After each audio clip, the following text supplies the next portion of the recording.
கொடநாடு கொலை வழக்கு என்றைக்கு எடுக்கப்பட்டாலும் சட்டமன்ற உறுப்பினராக கூட அதிமுக பொதுச் செயலாளர் எடப்பாடி பழனிசாமி வர முடியாது என முன்னாள் எம்எல்ஏ மனோஜ் பாண்டியன் தெரிவித்துள்ளார். விளாத்திக்குளத்தில் திமுக சார்பில் நடைபெற்ற தமிழ்நாடு தலை குனியாத பொதுக்கூட்டத்தில் பேசிய அவர் இவ்வாறு தெரிவித்தார். சட்டம் ஒழுங்கை பற்றி பேசுகின்றார். தமிழகத்தில் சட்டம் ஒழுங்கு சரியில்லை என்று சொல்லுகின்றார். நான் கேட்கின்றேன், 13 பேர் இறந்த போது என்ன இப்படி தூத்துக்குடியில் ஸ்டெர்லைட் போராட்டத்தில் 13 பேர் இறந்திருக்கின்றார்கள் என்று சொன்னபோது எடப்பாடி பழனிசாமி சொன்னது என்ன?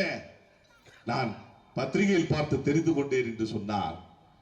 கொடநாடு கொலை வழக்கில் நான் இப்போதும் சொல்கின்றேன், மீண்டும் சொல்கின்றேன், கொடநாடு கொலை வழக்கு என்றைக்கு எடுக்கப்பட்டாலும் எடப்பாடி பழனிசாமி எதிர்கட்சி தலைவர் மட்டுமல்ல, சட்டமன்ற உறுப்பினராக கூட வர முடியாது என்பதை இங்கே நான் தெரிவிக்க கடமைப்பட்டிருக்கின்றேன்.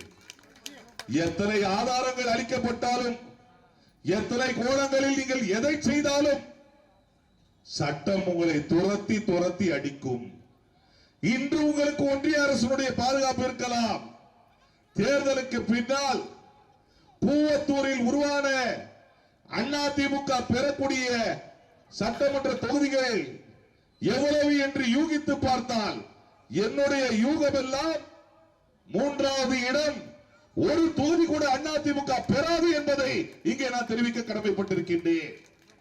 காரணம், அதிமுகவை பாரதிய ஜனதா கட்சியினுடைய கிளை கழகமாக ஆக்கிவிட்டார்கள். தனித்தன்மை என்பதே இல்லை.